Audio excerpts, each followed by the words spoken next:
Vanavond gooien we onze deuren van onze comedyclub weer open. Het is tijd voor... Yes,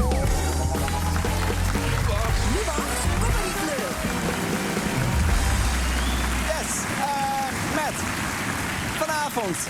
Vanavond iemand die na haar studie filosofie dacht... ik denk dat ik cabaretier word.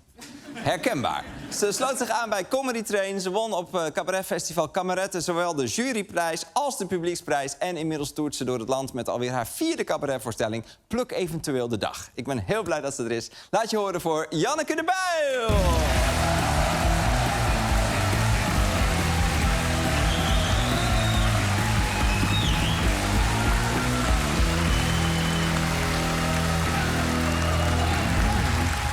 Dank jullie wel. Hallo, goedenavond. Wat leuk dat jullie zo enthousiast zijn. Ik heb er ook superveel zin in vanavond. Alleen het jammer is dat bij mij nooit echt doorcijpelt in mijn uitstraling. Ja, dat heb ik eigenlijk altijd. Ik heb ook als ik bijvoorbeeld een dagje best wel gelukkig ben... mensen geloven het gewoon niet bij mij. Vorige week was het supermooi weer. Toen ben ik even op een bankje in het bos gaan zitten in het zonnetje. En ik voelde zo die warmte zo op mijn gezicht. En ik hoorde zo de vogeltjes. En ik ging gewoon even helemaal op in het moment. Toen kwam er een vrouw aangefietst. Die stapt af en die vraagt, gaat het wel? Ja, ik ben, moet ik zeggen, qua uitstraling ben ik ook wel een beetje erfelijk belast. Ik heb zeg maar de vrijheidsdrang van mijn vader geërfd... gecombineerd met de zorgelijkheid van mijn moeder. Dus het komt erop neer dat ik nu zeg maar wel een heel vrij en eigenzinnig leven leid... maar dan wel zonder er ook maar een moment van te genieten. Mijn moeder maakt zich altijd zorgen over alles. Deze zomer nog zat ze zich zorgen te maken, zat ze te twijfelen... over een groepsreis naar Italië.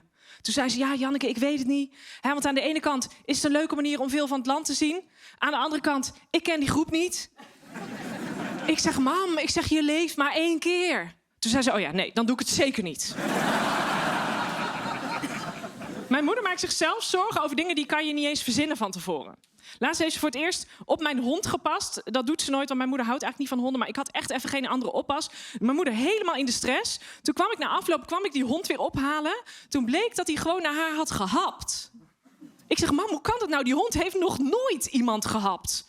Toen zei ze, ja, maar ja, hij lag zo lang te slapen. Op een gegeven moment denk ik van, nou, ik maak hem nu toch maar wakker. Want anders slaapt hij vannacht niet meer. Dankjewel.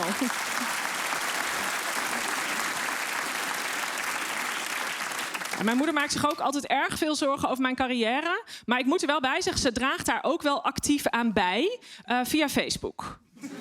Mijn moeder reageert altijd op mijn Facebookberichten... en ze denkt dan dat ze zich daarbij rechtstreeks tot mijn publiek wendt. Dus dan deel ik bijvoorbeeld een fragmentje uit mijn vorige show... en dan zet mijn moeder eronder, erg leuk fragment... uit een erg goede voorstelling.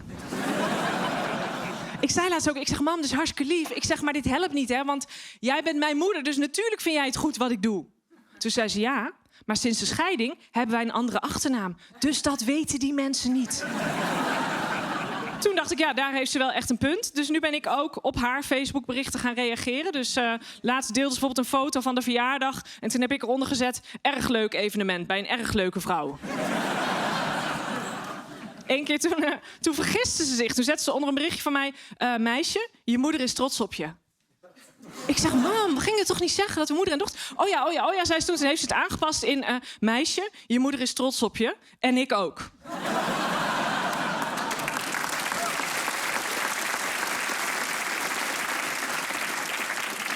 Ja, je hoort de laatste tijd heel vaak mensen zeggen dat de maatschappij zo aan het verharden is... en dat we allemaal eigenlijk wat aardiger voor elkaar zouden moeten zijn. En dat vind ik zelf ook, maar wel tot op zekere hoogte. Want ik heb dus 1 iemand nu in mijn tennisteam... en die is echt heel erg attent. En daar merk ik dat ik daar echt wel een beetje agressief van word. Eline heet zij. Nou, Eline houdt echt alles bij van iedereen op de tennisclub. Dus er gaan de hele tijd berichtjes ook in de groepsapp van... Janneke, succes bij de fysiotherapeut. Dirk, goede reis naar Ameland. Laatst stuurt ze ook Jaap en Marianne. Hoe bevalt jullie nieuwe voordeur?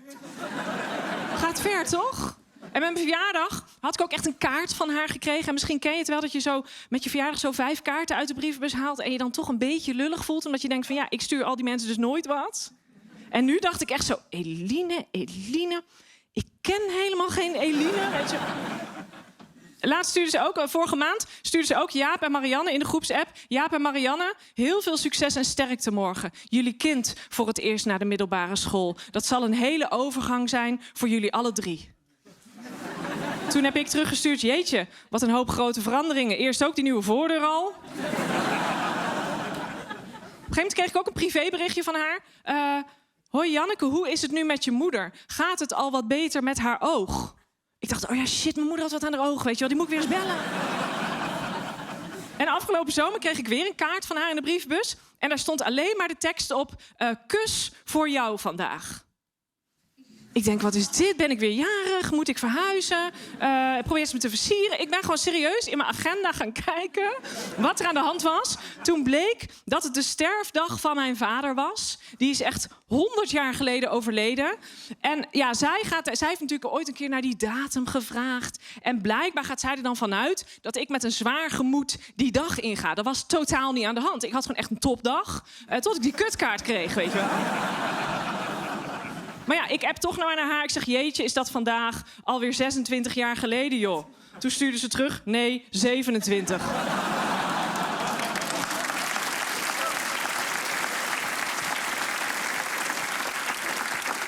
Nou, het is eigenlijk wel gewoon heel dwingend om zo attent te zijn. Hè? Want die mensen, die willen echt wel elkaar terug, hè. Die houden toch de score ergens bij. Dus jij moet natuurlijk volgend jaar moet ik haar ook een kaart gaan sturen. En dan moet eigenlijk de rest van mijn tennisteam ook een kaart. En dan denkt de rest van mijn team, shit, de kaart van Jan, ik moet ook een kaart gaan sturen. En dan denk ik, ja, mijn broer moet nu eigenlijk ook een verjaardagskaart. Want die is veel belangrijker dan mijn tennisteam. En dan denkt mijn broer, shit, een kaart. Weet je, mensen zoals Eline houden eigenlijk gewoon heel Nederland in de houtgreep. Afgelopen week kreeg ik ook weer een appje van haar. Jongens, heel slecht nieuws. Willy, de vrouw van Henk van Dijk, heeft vorige week donderdag een hartinfarct gehad. Daarna hebben ze haar kunstmatig in een coma gehouden. Maar gisteren hebben ze helaas besloten om haar van de apparatuur af te halen. En toen is ze vanochtend rustig ingeslapen.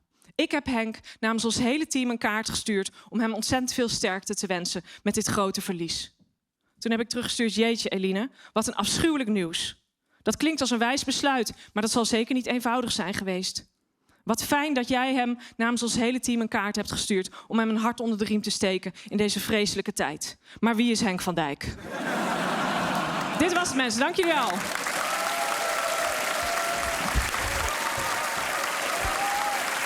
Dankjewel voor Janneke de Pauw.